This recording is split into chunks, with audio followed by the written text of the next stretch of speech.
The government needs to teach and train its teachers first. Before these teachers then train and teach the students.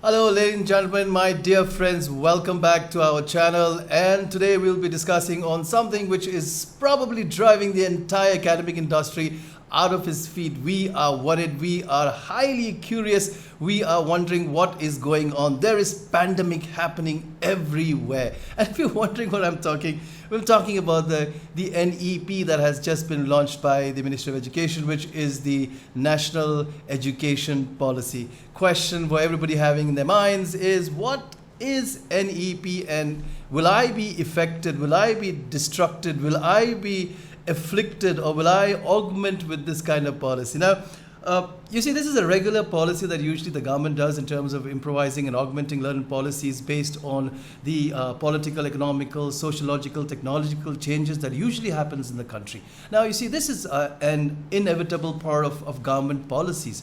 Our job is to understand that the government is taking every effort to understand that some changes are required. Some changes are even though could be detrimental to a certain sector, but overall will influence and affect the overall productivity and the goodness of the education system that we're actually having here. A lot of policies were changed back in the past, and the policy that was changed was somewhere around 34 years ago, somewhere around in the year 1986, and since then now, with the invent of so many calamities and catastrophes and epidemics happening all around us, there are a lot of changes that has actually come in these in the academic policies also, which actually they believed and thought that actually requires some sort of change. Not just a change, but I think this is transformation, revolution, boys and girls, right?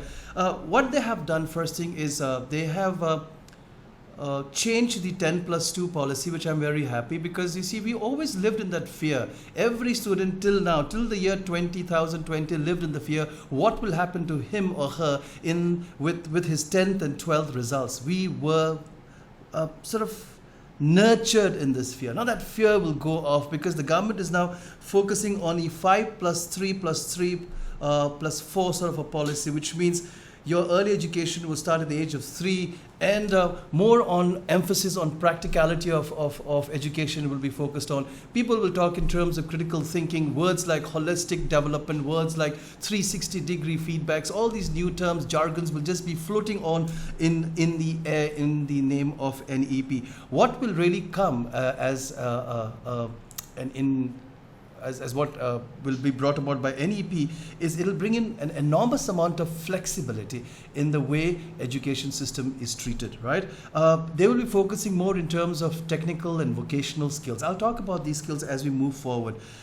In order to make this possible, the government has also suggested that it will contribute 6% of its GDP for the entire academic budget. And the best thing is that now every skill that we thought that we will learn on the job after we graduate will now be taught as a progressive field as we go through our school days. Because you see, by the age of by the time we reach class 6 or standard 6, we will be acquainted with a lot of vocational and training skills. There will be school days without bags, and you'll have to come to school without bags, get into some vocational training, some skills that you can really work out, like a hobby which is now being transformed into a profession, right?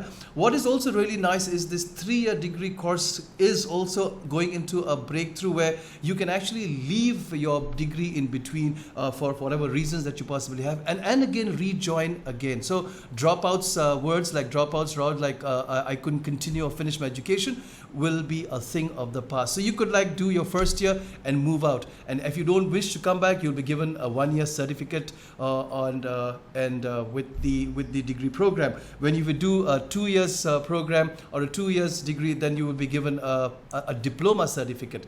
When you complete 3 years, that is when you will get a proper degree certificate. when you do a 4-year program which is with research, then that would help you to get away with the MPhil. No need to do the MPhil program anymore, which means after your 4-year degree program with research, you jump directly into the PhD program. Those who are aspiring to get into more deeper and more research-based studies for the future, right?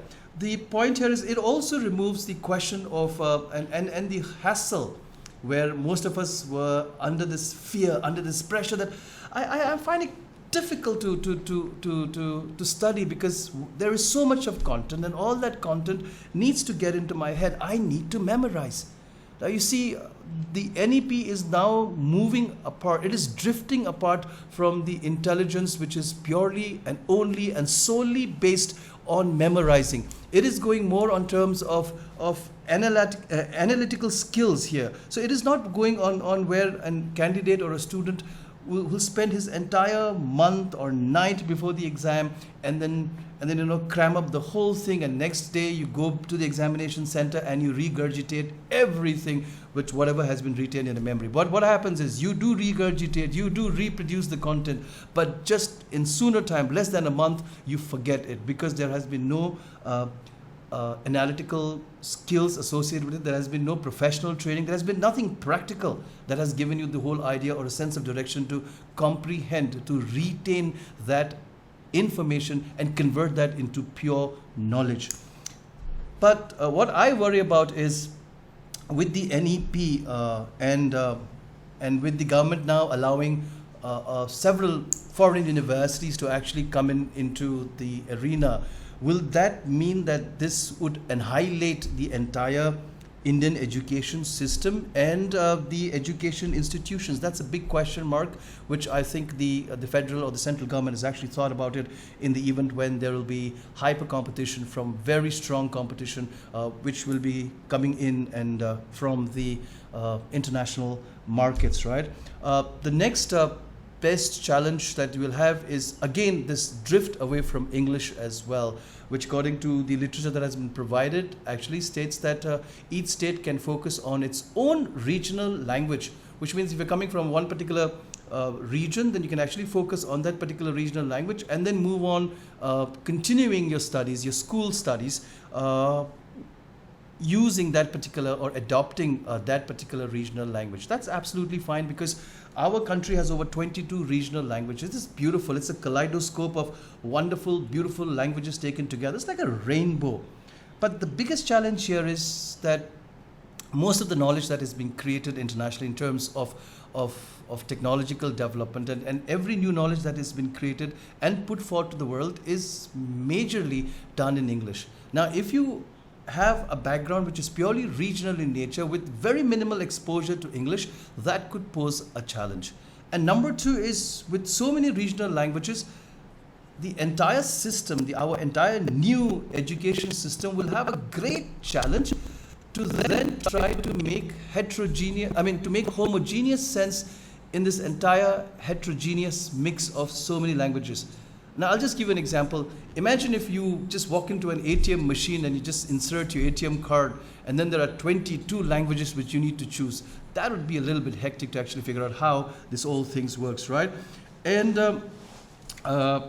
what also will be people will be worried about is with technology being thrown into the education system. With coding being introduced from early as standard 6 and then goes on to the advanced level. Does our country really have that infrastructure to provide computers and laptops and everything to do with computer technology at highly subsidized rates to these schools? Can it make it affordable to the general students who are not in the position right now to even buy textbooks? So can we then replace this with this new computer technology? This is a good thing. Our kids will learn new technology, but can we support this from a governmental perspective? And what I personally think and what I would want each Indian to think is, can our bureaucracy and the political system pull this whole thing in a very successful manner without leveraging any political mileage?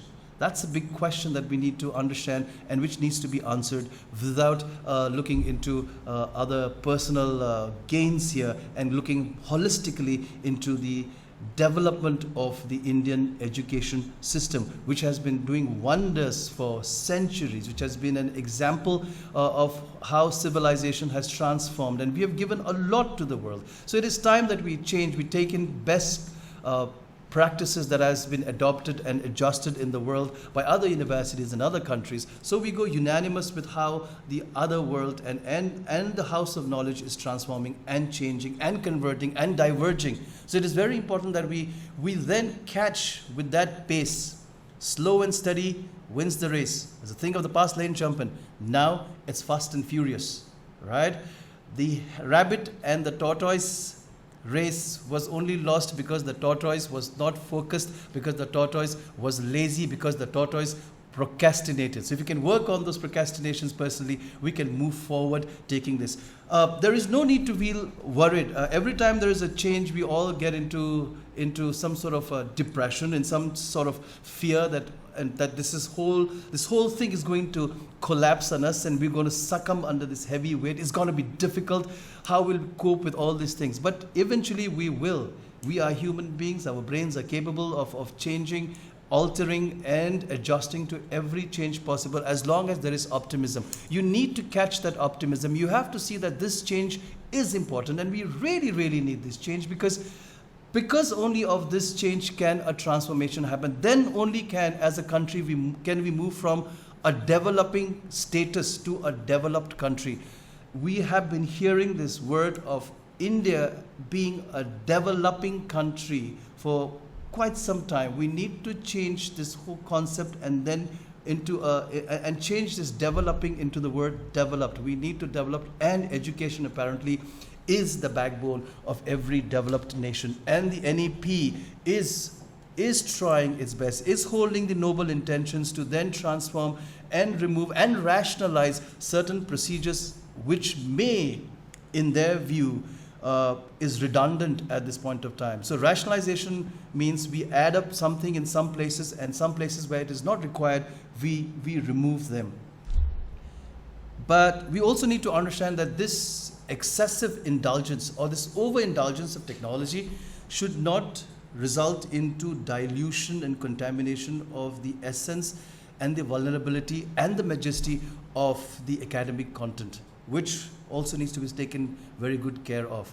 But at the same time, it is very important that before the NEP policies are implemented, it is very important that the country, the government, puts in the needed infrastructure. We need that infrastructure. We cannot think it from the perspective of things will go on its own, or maybe it'll work out, maybe the rains will come and I will harvest, maybe there'll be a sunshine tomorrow and I'll bask in the warmth of the sun. No, we cannot base the NEP based on maybe and whatsoever comes. We'll have to have it pre-prepared. The entire infrastructure must be available at every corner of the country, in every state, in every jurisdiction, in every district, and as we go more deeper into that. And it is also very important, ladies and gentlemen, that the government needs to teach and train its teachers first.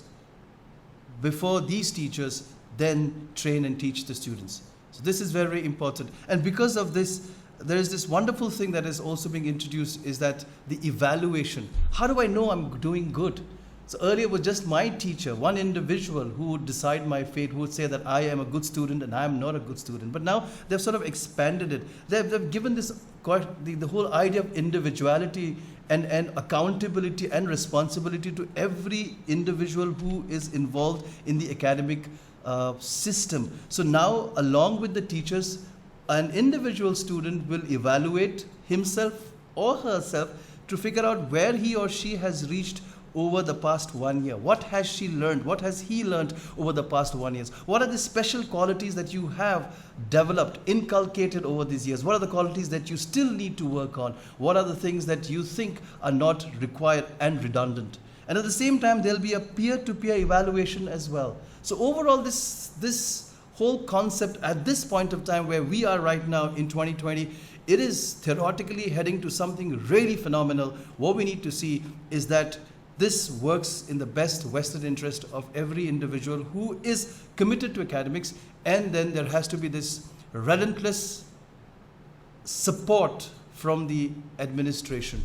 And with that, I'd like to say thank you for watching and thank you for being with us. If you have any doubts, any questions, you please feel free to write in the comment section. I will be more than happy to help. If you haven't subscribed to our channel, please do. Please like the video and please share it to as many people as possible, because the more we spread information, the more we spread knowledge, the more it grows. I'd like to salute every single Indian watching this video, and God bless us all. Ladies and gentlemen, let's be proud of the new academic policy that is coming here. Let's embrace this change with all the positivity, and let's say that yes, together as India, like as it has done in the past, we will also now survive, and we will also further grow and prosper in the coming future.